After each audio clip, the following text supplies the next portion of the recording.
భారత్లో ఉంటూ పాకిస్తాన్కు అనుకూలంగా పనిచేస్తున్నందుకు ఇప్పటి వరకు 6గురిని హర్యానా పోలీసులు అరెస్ట్ చేశారు. నిందితులను హర్యానాలోని వివిధ ప్రాంతాల నుంచి అదుపులోకి తీసుకున్నారు. తాజాగా హిసార్ ప్రాంతానికి చెందిన మహిళా యూట్యూబర్ జ్యోతి మల్హోత్రాను అరెస్ట్ చేసినట్లు పోలీసులు తెలిపారు. న్యాయస్థానంలో ఆమెను హాజరుపరచగా 5 రోజుల పోలీస్ రిమాండ్ను కోర్టు విధించింది.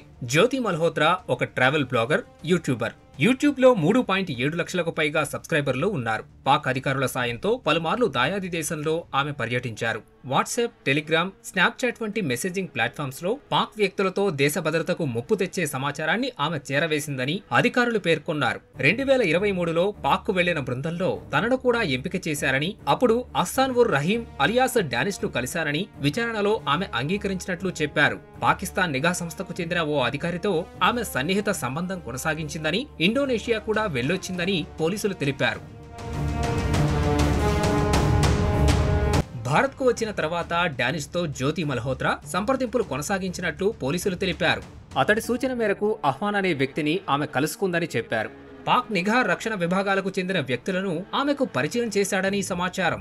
ఎవరి కంటా పడకుండా ఉండేందుకు తన పాకిస్తానీ కాంటాక్ట్ల వివరాలను ఇతర పేర్లతో సేవ్ చేసినట్లు ఆమె అంగీకరించినట్లు తెలుస్తోంది. ఆమె నిరంతర సంబంధాలు అఫీషియల్ సీక్రెట్ యాక్ట్ ఉల్లంఘన కిందకే వస్తుందని పోలీసులు వెల్లడించారు. ఆమె పంపిన సమాచారం, ఇతరుల ప్రమేయం గురించి అధికారులు ఆరా తీస్తున్నారు.